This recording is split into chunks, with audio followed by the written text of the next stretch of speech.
Olá, meu nome é Thalita Costa, sou médica assistente do Serviço de Transplante de Medula Óssea do Hospital das Clínicas da Faculdade de Medicina de Ribeirão Preto e vou falar hoje sobre o transplante de medula óssea para tratamento da doença falciforme. Como vocês já sabem, doença falciforme é uma hemoglobinopatia autossômica recessiva causada por um defeito estrutural na síntese da hemoglobina. Isso leva à alteração na conformação da hemácia com a produção de células em formato de foice, e esse processo é denominado de falcização. Além disso, isso vai causar uma vasoclusão na microcirculação, mas não apenas isso, também ocorre uma disfunção endotelial e uma inflamação crônica, levando aí a acometimento de diversos órgãos e sistemas. A mortalidade relacionada à doença falciforme no Brasil, ela é alta, e eu trago aqui dados recentes do Brasil, relacionando a mortalidade na população com doença falciforme, quando comparado à mortalidade na população geral. E nós vemos aqui que a sobrevida da população com doença falciforme, ela é menor do que a população geral. Existem diversos tratamentos para a doença falciforme, como profilaxia contra infecções, hidroxiureia, transfusão crônica, novas drogas que estão sendo utilizadas atualmente, porém, os tratamentos curativos da doença são a terapia gênica, que vocês vão ter oportunidade também de ver sobre o assunto, e o transplante de medula óssea halogênico, que é o foco da nossa apresentação. Como começou o transplante halogênico para tratamento da doença falciforme? O primeiro relato foi feito em 1984, e, na verdade, foi o relato de um paciente com leucemia mieloide aguda e que também apresentava anemia falciforme. Esse paciente foi submetido a um transplante de medula óssea halogênico porque ele recebeu as células tronco ou células progenitoras hematopoéticas de um doador saudável. Foi um transplante aparentado de um irmão, HLA idêntico, totalmente compatível.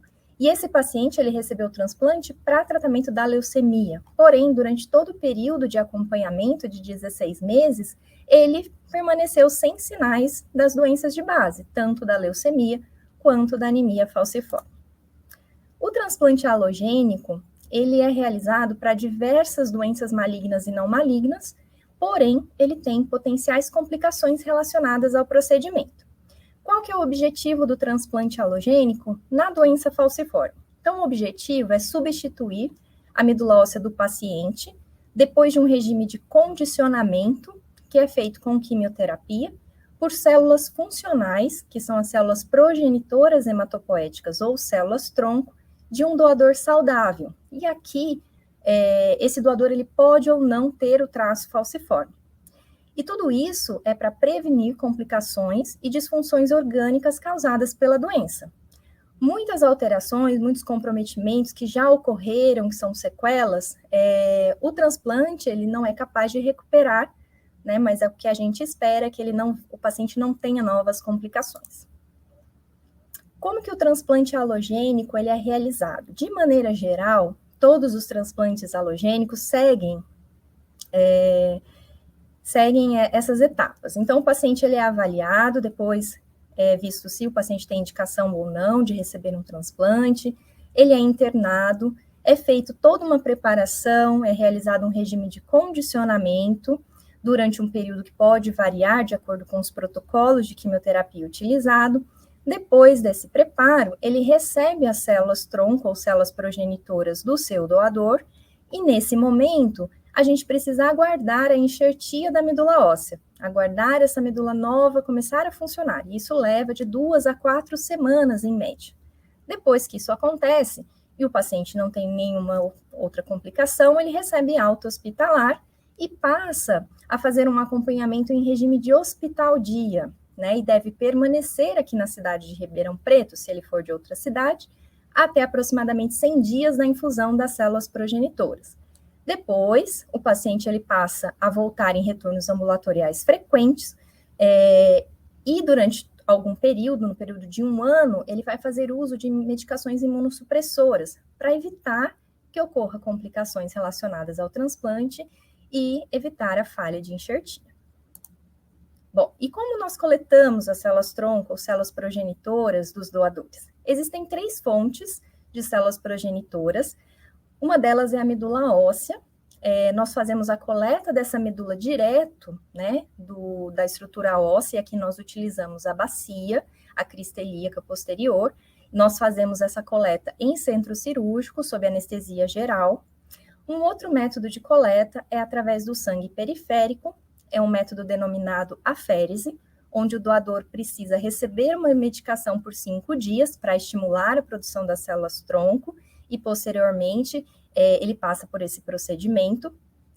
Ou então, pode ser coletada a célula-tronco através de um cordão umbilical. Durante o nascimento do bebê, né, o cordão, as células podem ser coletadas e criopreservadas para serem usadas posteriormente. Bom, durante todo esse processo existem potenciais complicações que podem ser denominadas de precoces, que acontecem normalmente até 100 dias da infusão, e tardias.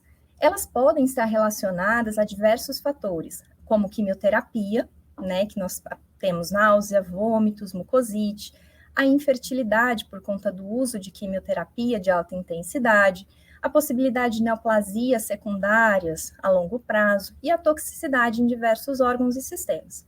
Pode estar relacionada ao endotélio, pode estar relacionada a infecções, pois o paciente ele passa por um período de aplasia durante a internação e posteriormente ele vai fazer uso de drogas imunossupressoras durante aproximadamente 1 ano. E também temos uma complicação que é a principal complicação do transplante alogênico, que é a doença do enxerto contra o hospedeiro, que pode ser classificada como aguda, crônica ou síndrome de sobreposição. A doença do enxerto contra o hospedeiro, ela é uma resposta imunológica das células do enxerto contra os antígenos do receptor. A doença do enxerto aguda, ela é a principal causa de mortalidade precoce no transplante alogênico, e a crônica é a principal causa de mortalidade tardia. Elas podem acontecer em até 50% dos transplantes alogênicos. E existem alguns fatores de risco para que ela ocorra. O principal deles é a compatibilidade HLA. Então, os transplantes alogênicos HLA idênticos têm um menor risco de doença do enxerto comparados a outros transplantes, como o haploidêntico, onde o doador é apenas metade compatível. A fonte de células progenitoras hematopoéticas também pode ter um impacto, onde a fonte de sangue periférico pode aumentar esse risco em relação à medula óssea, ao cordão umbilical. A idade do paciente e do doador, quanto mais velho o paciente ou o doador, maior o risco, e as medicações que nós utilizamos para profilaxia. Bom, com o passar do tempo, foram surgindo diversos estudos sobre o transplante alogênico aparentado HLA idêntico para pacientes com doença falciforme. E aqui eu trago alguns dos principais artigos onde nós encontramos sobrevida global e sobrevida livre de evento em 2 a 5 anos, em torno de 92% a 94% da sobrevida global, e a sobrevida livre de eventos de 84% a 92%.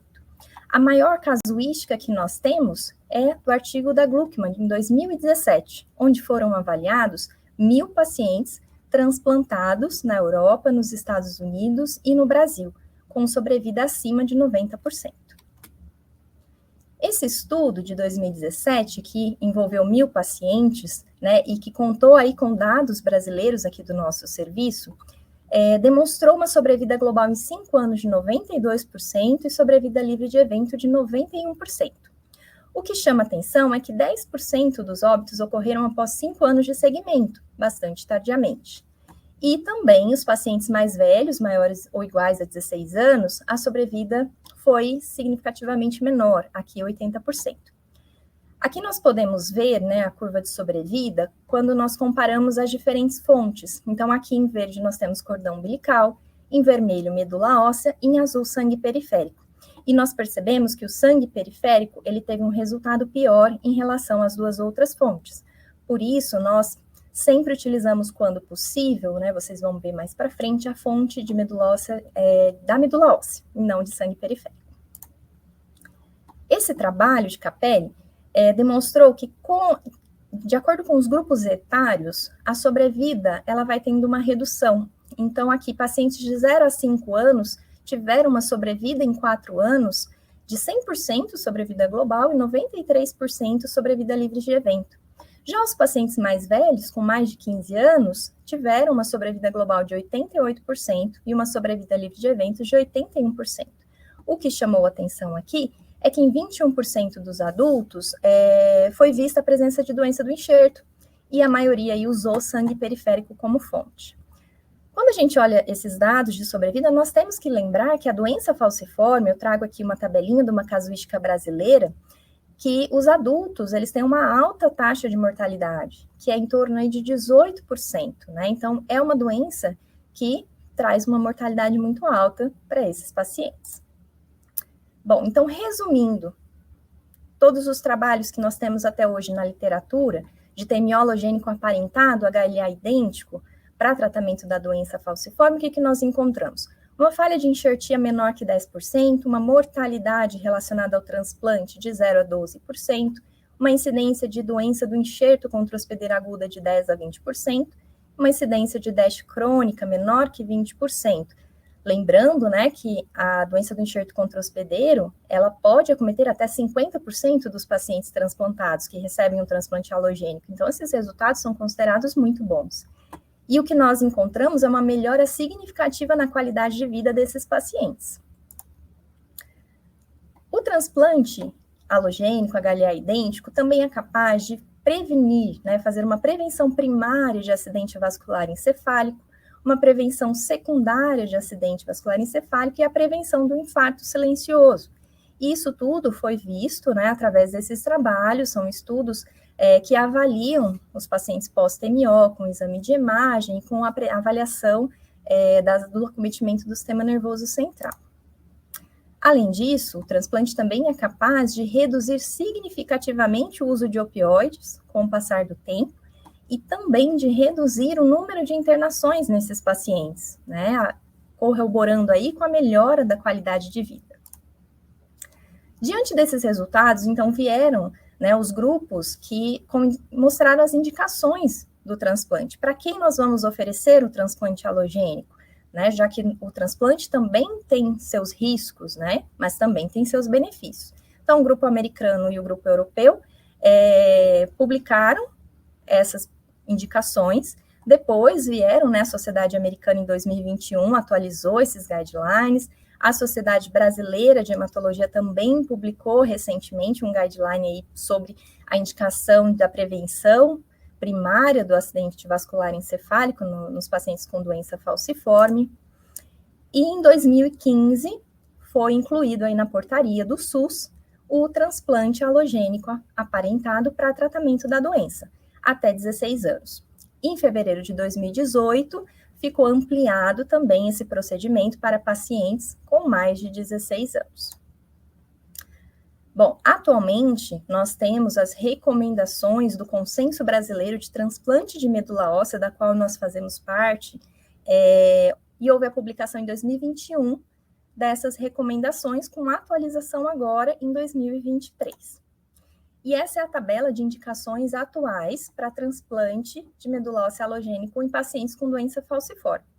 Bom, em crianças, né, e adultos, o que nós consideramos são aqueles pacientes que estão em tratamento com hidroxiureia e ou com transfusão crônica e que têm pelo menos uma dessas seguintes complicações: qualquer alteração neurológica devido a AVC ou alteração de exame de imagem, como Doppler alterado, ressonância ou angiorressonância, pacientes que têm 2 ou mais eventos de crise vasoclusiva no último ano, pacientes que têm mais de um priapismo, a presença de mais de um anticorpo em pacientes que estão em regime de hipertransfusão e pacientes com osteonecrose em mais de um sítio.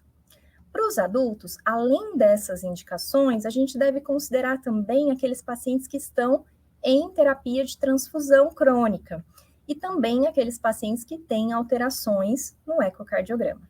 Mas o mais importante aqui é não apenas avaliar a indicação, mas também avaliar a condição clínica do paciente, né, e a presença das comorbidades, juntamente aí uma discussão do hematologista que acompanha esse paciente, da equipe transplantadora e do próprio paciente, né? Nós precisamos identificar se essas comorbidades graves podem levar a uma alta mortalidade durante o procedimento.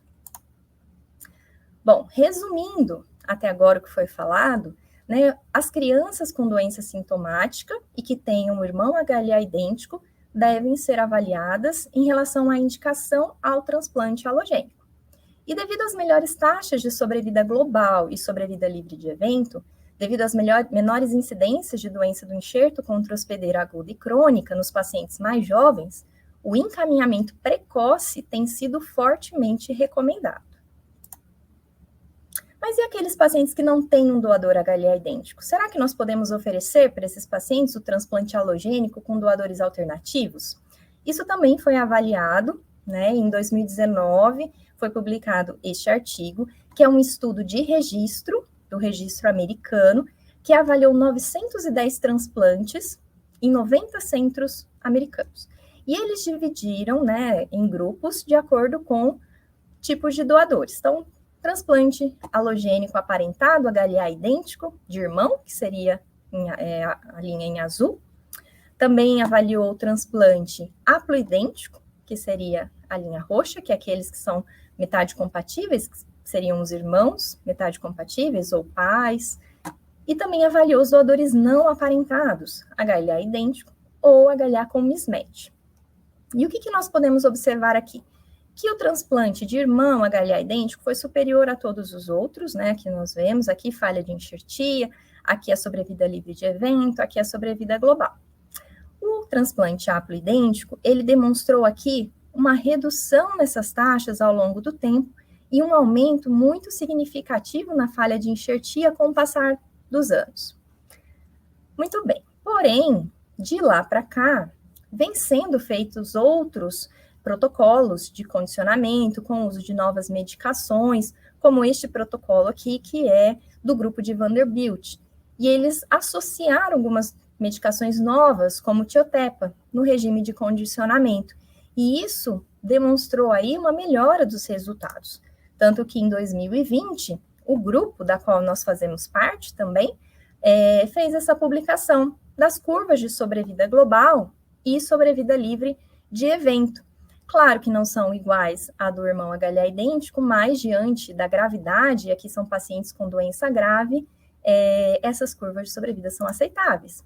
Então, hoje, no consenso brasileiro de transplante, nós colocamos que o transplante haploidêntico, né, ele é uma opção clínica, mas que a escolha sempre vai ser o padrão ouro, o doador irmão HLA idêntico, e o não aparentado, não recomendado. Bom, para finalizar, eu trouxe alguns resultados do nosso serviço, né? E aqui eu pontuo bastante a questão de como é realizado o transplante. Nós seguimos as recomendações da sociedade, então nós temos todo um cuidado pré-transplante, nós temos que deixar a hemoglobina S menor que 30, a gente usa fonte de células progenitoras hematopoéticas medula óssea sempre de preferência, quando possível. O regime de condicionamento, né, com quimioterapia é bastante intenso, que nós chamamos de condicionamento mieloablativo. Nós temos um cuidado muito importante durante o transplante para manter uma hemoglobina em torno de 9,10 e manter a plaqueta um pouco mais alta para aqueles pacientes que têm comprometimento de sistema nervoso central, e também a profilaxia de doença do enxerto nós fazemos aí por aproximadamente 1 ano. Bom, essa é a nossa casuística atual. Então, nós temos 53 pacientes transplantados entre 2003 e 2021, com segmento até março desse ano. Foram 26 crianças e 27 adultos. Aqui eu trago a curva de sobrevida global e sobrevida livre de evento. Evento nós consideramos óbito e falha de enxertia. A sobrevida global em 2 anos foi de 96% e a sobrevida livre de evento em 2 anos de 84%. E isso é comparável à literatura e os resultados muito bons em relação à curva de sobrevida.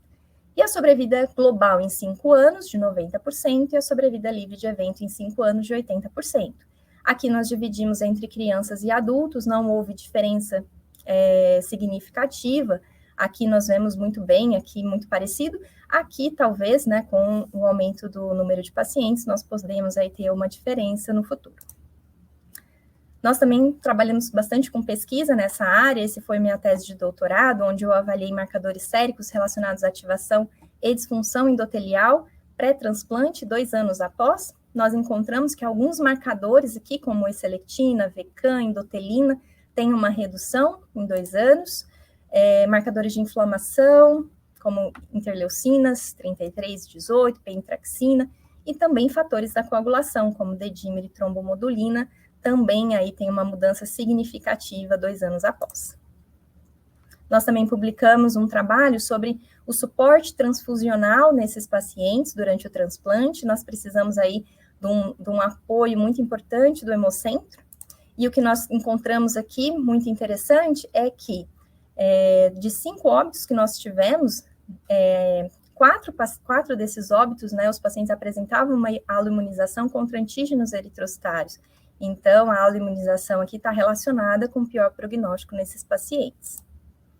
Nós também desenvolvemos um trabalho com a equipe da radiologia, né, e nós demonstramos, através de uma avaliação de ressonância, por essa técnica chamada DTI, que avalia a difusão da água nos tecidos, a gente pôde demonstrar que o transplante, pelo menos 1 ano após, ele conseguiu reverter alterações na substância branca, claro, dos tecidos que ainda eram viáveis, mostrando aí alguns parâmetros que pós-transplante teve melhor em relação ao pré-transplante. E pós-transplante não houve diferença com a população saudável. Este caso é de um paciente que nós vamos publicar em breve, né, um paciente de 11 anos com 3 AVCs prévios, e a ressonância pré-transplante demonstrava aí uma estenose acentuada da artéria carótida interna com circulação colateral, e 1 ano após o transplante, nós mostramos aí uma reversão, né, dessa situação, com redução das colaterais e abertura desta artéria. Nós também temos outros trabalhos de doutorado publicados, este da Luciana, que avaliou o compartimento de células B e células T, e demonstrou aí que a neogênese das células T, ela é restaurada com 1 ano, né, e as contagens, né, periféricas são completamente restauradas apenas com 2 anos pós-transplante. Esse trabalho da Júlia demonstrou que os pacientes que mantiveram o enxerto funcionante tiveram redução aí de marcadores de adesividade das hemácias, porém persistiu um quadro inflamatório aí, uma persistência de um TNF-alfa aumentado, e aqueles pacientes que perderam o enxerto voltaram a ter uma piora de alguns marcadores. Trago aqui para finalizar, né, este é um artista plástico, ele é do Haiti, com doença falciforme, que retratou por muitos anos o sofrimento que a doença traz para os pacientes. Infelizmente, ele faleceu no ano passado, decorrente da doença falciforme. E eu trago aqui para finalizar o livro de um paciente que foi transplantado, né, com doença falciforme, e que traz para a gente toda a sua trajetória, desde a infância até depois do transplante. Uma leitura que vale a pena todo mundo ler, para quem tiver interesse. Agradeço pela atenção de vocês, deixo aqui meu contato, muito obrigada.